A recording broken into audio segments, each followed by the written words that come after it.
Hey everyone, it's Mike Andes, and you're listening to the Business Bootcamp podcast. Today we are going to be talking about how you and your business can get on a financial diet that's going to make you more lean and more nimble when hard times come. Before we get into today's show though, a big thank you to today's sponsor, which is Gusto. If you haven't already, go to gusto.com/bootcamp for a free 90-day trial of their software, and you can see exactly how easy it is to have the benefits and the direct deposit for your employees and their payroll. If you're spending minutes, if you're spending seconds literally doing your payroll each week or each pay period, this is a cheaper solution than just about anything I've seen, and super simple.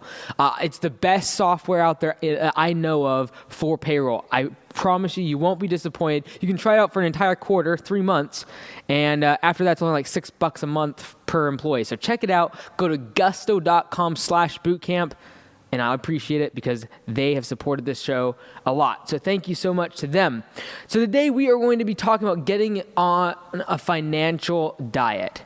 Now, I own a gym. I know what it's like to be on a diet. I know what it's like to be talking to people who are on diets. And for myself, I don't prescribe like any specific diet. I'm not into diets at all.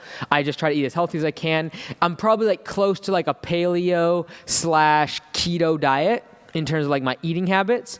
I just try to eat as good as I can, and I exercise daily and sleep not enough. So I try to keep it basic for my health physically.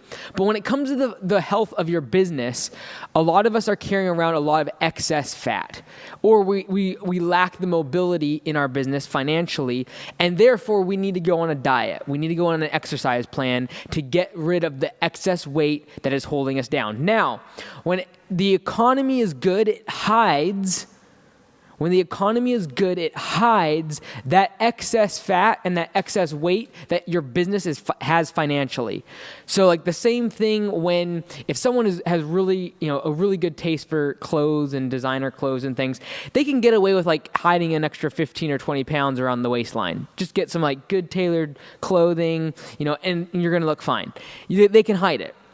And the same thing goes for a good economy. When everything is going really good, it's easy for us as business owners to sort of hide the issues financially within our business in terms of the little bit of slack here and, a little bit of waste here and a little bit of inefficiencies here and something that's not really needed here and, tax write-offs that are not being taken advantage here. And all of a sudden, there's a little bit of extra weight around the waistline that during economic prosperity, when everything's going good, the jobs are rolling in, lots of clients, the phone's ringing off the hook, during those times you get away with it because the economy hides those problems. Now, when profit margins get cut, when the labor economy changes, when the macroeconomics of the country or the globe begins to change, we have a recession, whatever it is, that's when people get exposed. The same way as when it's physically, people most of the time, be fine if they have a little extra weight, they're okay. But all of a sudden, if they have to run 2 miles because of some emergency, they all of a sudden realize just how out of shape they are. And unfortunately, it's the wrong time to find out. And what's going to happen in the next recession, and because we've had 10 plus years of really good economic times, people have kind of had some extra financial fat on their business that they haven't trimmed, and it's been fine. The economy has hid that from everyone seeing it. It's not open or public because, there's just so much business and times are just so good and there's just so much work to be done. But when times get a little harder, when there's 5 competitors that show up to bid on your job instead of 2, when the customers begin to ask for price discounts, when your employees begin to move to other industries, that's when it starts to show what you've been doing. Have you been in the gym? Have you been cutting out the fats and the sugars out of your diet? And I'm talking financially. And so today we're going to talk about personally and from a business perspective where you can save money and cut out the fat. Now, before I talk about any of this, I want to say that it's more important to me the way I think about business to think about the offense. Today, I'm talking about defense. It's something I talk about very, very rarely because I truly believe that with the best defense is a great offense. That's what they use in the sports world. I think the same thing goes for the business world.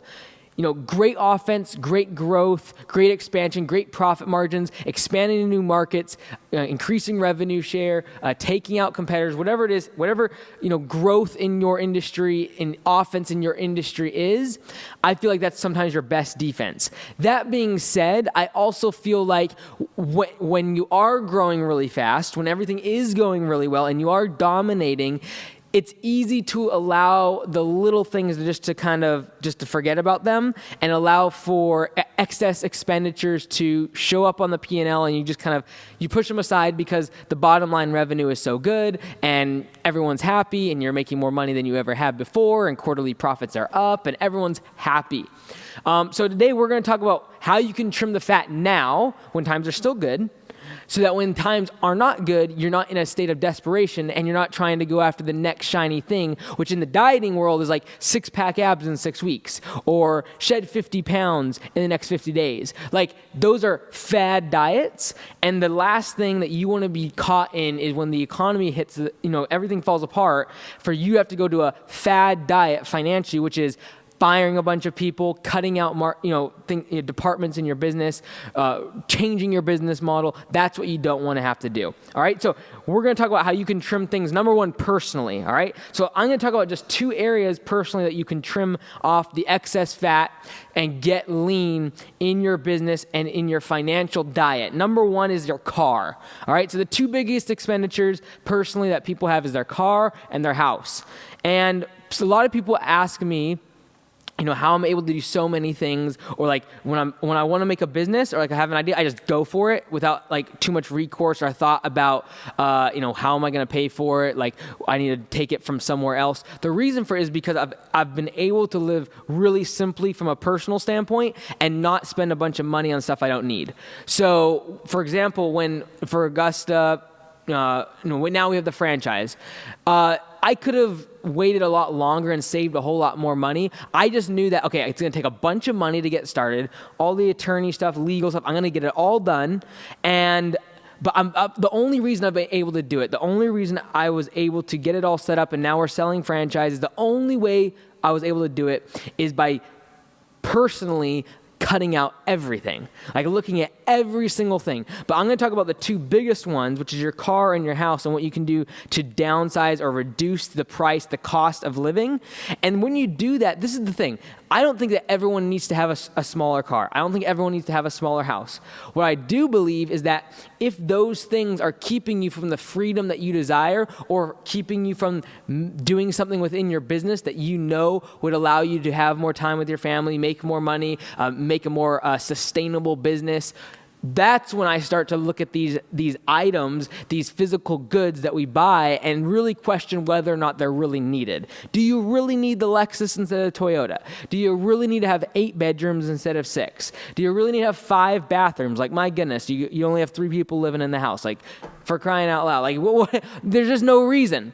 And so that's when I start to begin to question, like, okay, I'm not against those things, but if having those goods, having the extra 3 bathrooms is keeping you financially from going out and doing what you want in your business, or giving to the charities that you want to support, or being able to hire people that you need to expand, or chasing that idea that you're actually passionate about, or that new business venture that you would just love to try and get some experience from, if that house, that car is keeping you from those things, that's when I have a problem with it.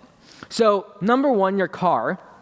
One of the best ways to make sure that your car is not a massive expense is obviously just to have a cheaper car. Like, you do not need a $50,000 vehicle to be driving down the road. Last year, I went from a truck to a car because I started finding out I don't ever actually use the back of the truck, even though it was standard, because I started a landscaping business. You get used to driving trucks, and so what I ended up doing was always just driving a company vehicle, which was always a truck. Well, then it turned out, now I'm selling franchise and doing sales stuff. Like, I do not need a truck. So I got a 4-cylinder Honda Accord 2010 for $7,000 cash, and I put Augusta decals all over it so I can write it off.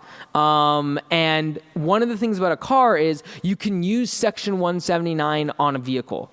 And so Section 179 is basically where you can, it allows you to write off the full cost of equipment or property, depending on if they qualify, through depreciation.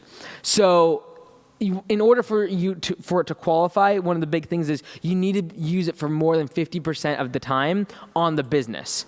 All right. So, for example, when usually for a vehicle they're tracking that by mileage, to take a Section 179, which is basically, look, I bought the car for $7,000. At the end of that year, which was last year, I was able to take a Section 179 because I used it like 95% for business, and so at the end of the year, I took $7,000 off of my income because I took this expense of a car and just took it all the way off. Now, that car does serve me to do other things, but most of the time I'm using it for business anyways. And so I am able to use a Section 179 and make a full write-off. So now, would I be able to morally say that I needed a $60,000 vehicle in my business? I don't think I could do that. Morally, I would feel like that I'm trying to cheat or something. But I need a vehicle to move around to these business calls and meetings, all right? And I'm going to use my vehicle for 80-90% business. I can use a Section 179 to write that entire expense off as depreciation in that calendar year. And so, again, another idea how you can kind of reduce your cost of your taxes using your car for business. That's why I have decals all over the vehicle. There's no question that vehicle is 100% a business vehicle. Like, no one's going to question me as like, do you only use that for personal use? No, like, it's a branded vehicle. There's a dog on the side of it. And it says Augusta Lawn Care and has a phone number on there. Like, I want you to think about you having your phone number on your vehicle all the time. Like, no tailing people, no speeding, no harsh braking, nothing. You can't, like, even if you're in a bad mood, you have to drive really good in my car. And so you can't argue that that's a personal vehicle. That is an absolute business expense. I have no qualm about writing that off under a Section 179. Again, just something you can do personally to make sure that obviously you can reduce the expense of your vehicle by reducing the horsepower, the year, make, model. Like, goodness, like, you don't need to have like a Lincoln that's going to break down a bunch and it's going to have it's luxurious and stuff, or a Cadillac, and but there's going to be like broken parts, there's like lots of maintenance stuff. Get a Honda, for crying out loud. It's like, if something breaks on that vehicle, it's going to cost me like $100 max. Anything over $100 is probably like the engine, which is probably like $200. Like, it's cheap. And so, if your pride, or if your, not pride, because I'm not looking at this as a negative thing, if your aspirations and your reason for being in business is to have a nice car, you should go get a nice car. But if your aspirations are to build a bigger business, or make it more profitable, or employ more people, or give to more charities, then you might want to question whether or not you need the $60,000 car, when the $6,000 car will do the same thing and free up $54,000 worth of cash for you to go do something else with. That's the car. Number 2 is the house. This is the biggest expense that I see business owners getting into personally, that keeps them from then expanding, that puts a little bit of extra pounds, a moment on the lips, a lifetime on the hips, as they say in the health world. Well, same thing goes for business. Just a moment of like, I'm going to buy this house. It's going to be great. I'm going to have like this nice feeling. I'm going to build a little fence, and we're going to have a great time, and we're going to live down the street from my favorite golf course. And, a moment there, but a lifetime, or like years, perhaps 30 years mortgage on a house. That's a lot of weight that you might be carrying around that you could trim off on this financial diet. What can you do for your house? You can downsize. Like I said, I just don't see the logic in having 5 bathrooms and 2 people living in the house. You can rent.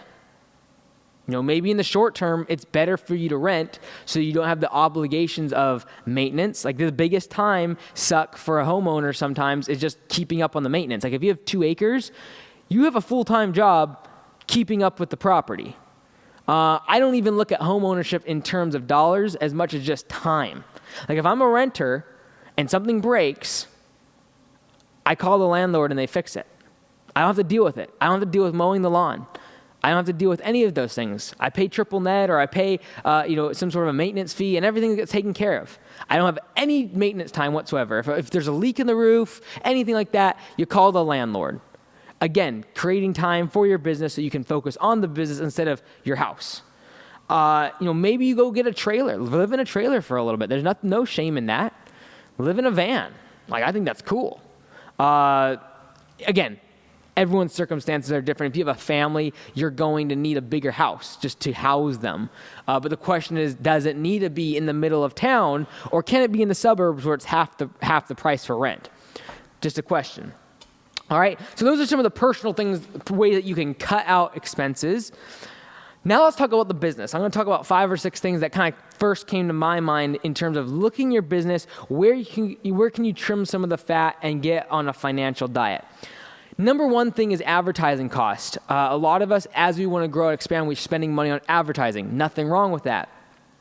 But if you're actually wanting to cut costs or cut some of the fat out, you can start to get creative and start replacing paid advertising with creative advertising. And when I say creative, I don't mean just like nice text and design. I mean like thinking outside the box. Guerrilla marketing, some might call it. But you got to start asking yourself the question, what takes time but not money? What can you spend your time doing to advertise your business that's creative and different, that's going to stand out and actually have a higher ROI, that doesn't take a lot of money? So in the past, you might have spent $4,000 a month on Facebook ads, or on print marketing, or on Google ads, or whatever you're doing, or on a local radio show, whatever you're doing. You're spending $4,000. The question is, can you move that down to $1,000 and then take that $3,000, cut that fat out, but then do something else that might cost a third of the price, but get you the same return because you're using creativity. So instead of just renting space on Google and renting space on Facebook, or renting space in a newspaper, or renting space in a radio, go try to own some sort of media, i.e. maybe you write a book. Maybe you write a book about your local area, or you start a podcast around your local area. You start a blog about your local area. You create some sort of owned media. You might even do a sponsored event in your local area. Do a 5K. Do some sort of a fundraiser. Get a sponsor involved, and literally you can start making money from your advertising. What's his name talks about this in his book? I'm content marketing.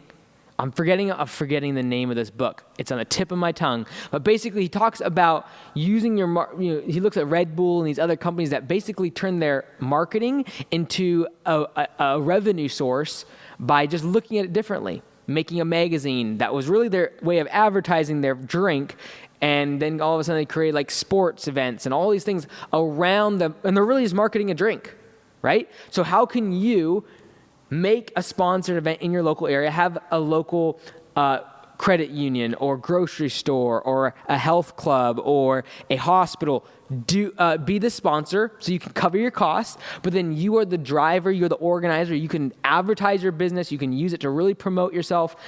Sponsored events. Again, what can you do to replace paid advertising with creative advertising? What can you do in terms of handwritten notes and going door to door?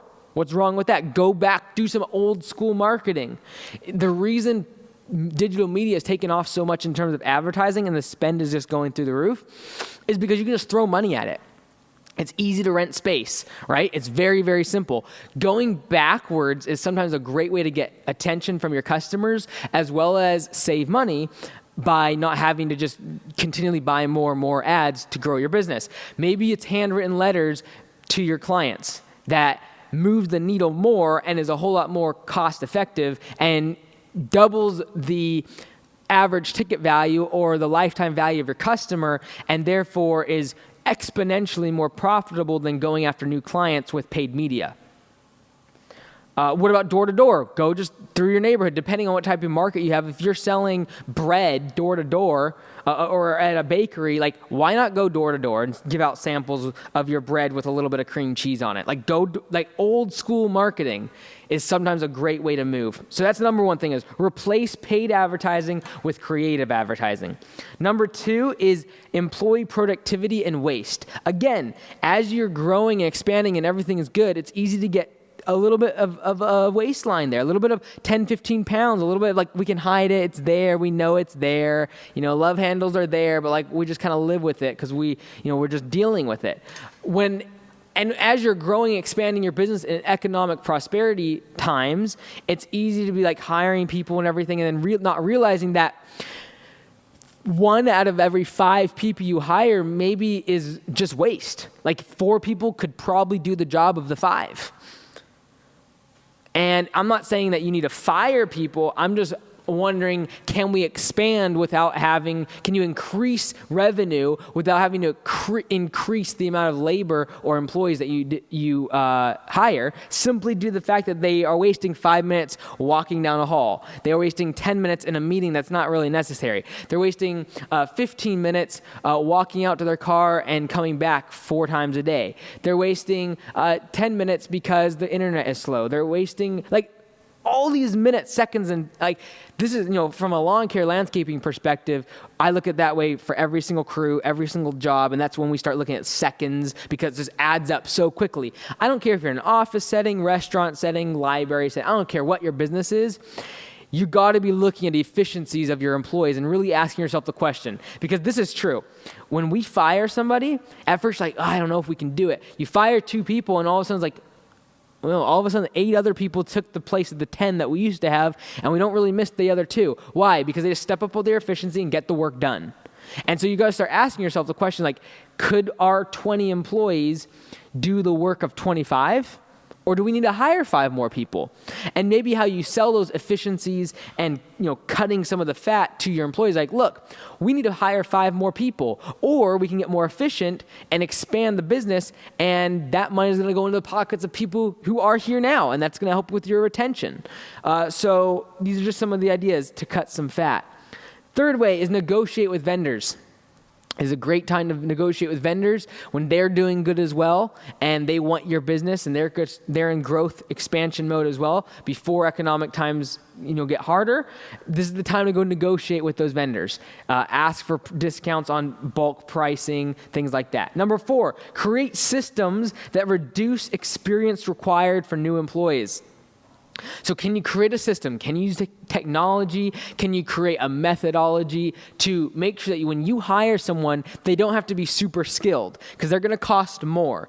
If you can use this time when economics are good and you're making lots of money and things are profitable and all that, if you can take that money and spend some of it to create systems, invest in technology, so that way you don't have to, when you hire someone, they don't have to be a $50 an hour employee. Now you can hire them for $25 per hour because you have certain technologies in place that doesn't make them have to be super, super skilled. Maybe it's robots. Maybe it's a CRM system that makes it where they don't need to know so much accounting information. Whatever it is, do you really need a CPA to be running your numbers if you're a $500,000 business? I don't think so. You could probably get away with a bookkeeper. Right? That's kind of the ideology.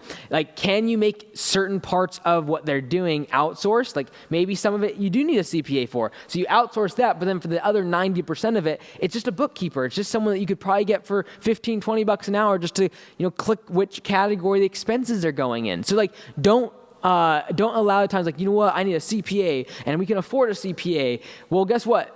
When times get hard, you might not be able to afford him. So why not cut the fat now? Why not figure out the systems? Why not invest in a system like Gusto to cut out you having to have a payroll certified, someone that's really good at payroll and is an accountant that's running your payroll? You don't need that. You can have a software that costs $6 a month. Again, CRMs, email softwares, all of these software that's out there is designed to be a system that makes it simpler for your employees to do their job, and it reduces the level of experience they need to perform the tasks that you require, and therefore you're able to hire people at a lower rate.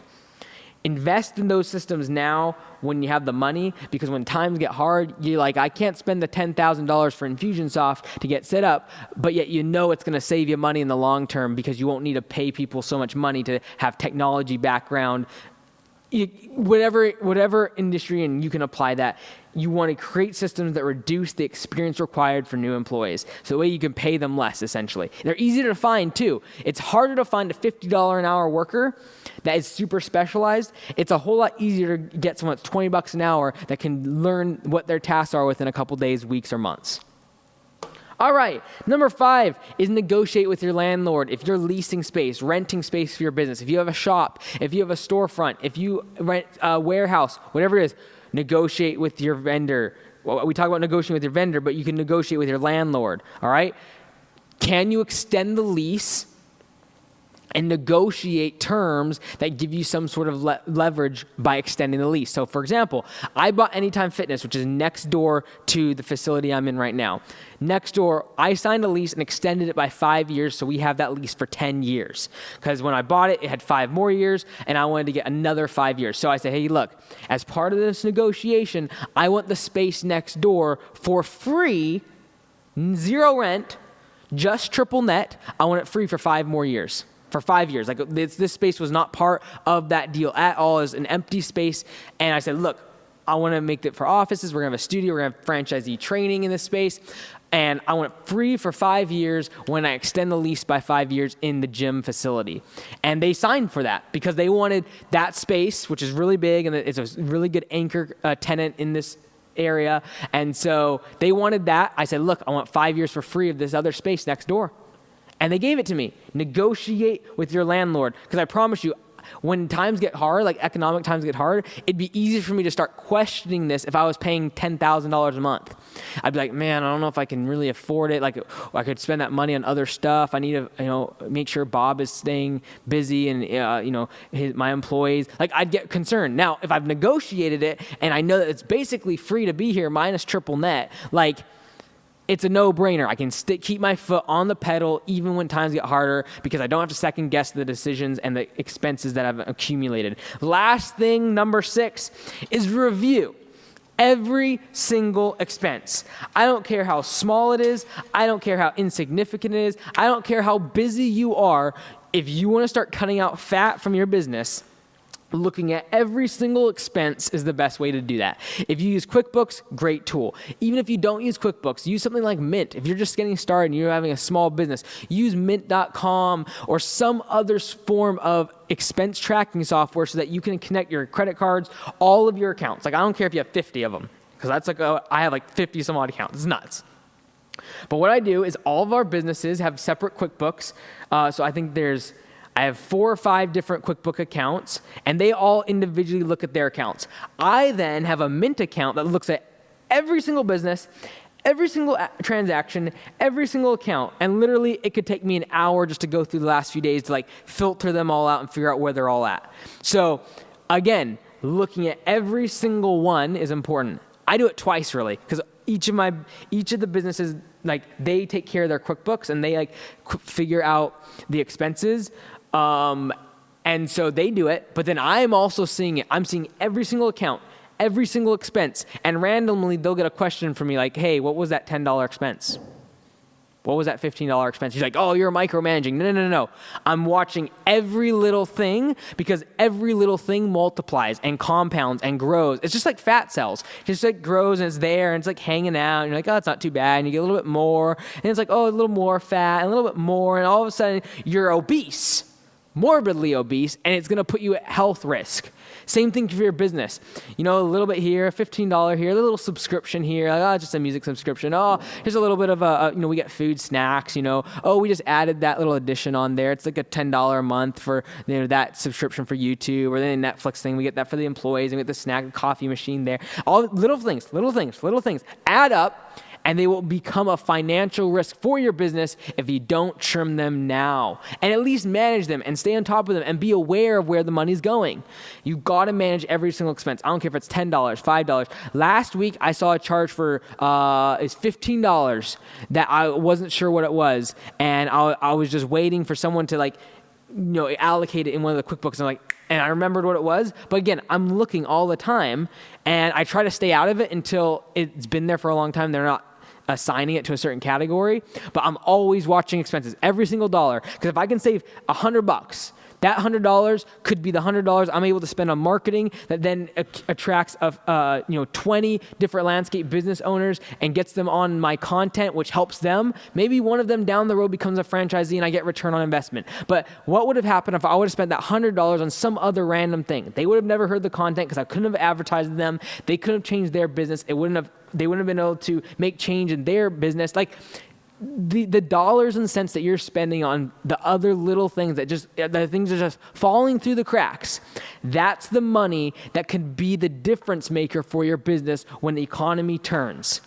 It could be the difference maker for you from you having cash reserves to go expand into the marketplace versus having to go on a crash diet and trying to have to shed all the weight you've been accumulating for the past 10 years. I encourage you today, go on a financial diet. Personally and in your business, if you're trying to get money to do something else, make a bigger business, start a different venture, go do something you're passionate about instead of working 8 to 5, I promise you, cutting the fat and going on a financial diet personally and in your business will lead you to the freedoms you desire faster than you ever imagined. You've been listening to Mike Andes on the Business Bootcamp podcast. Until next time, be great, because nothing else pays.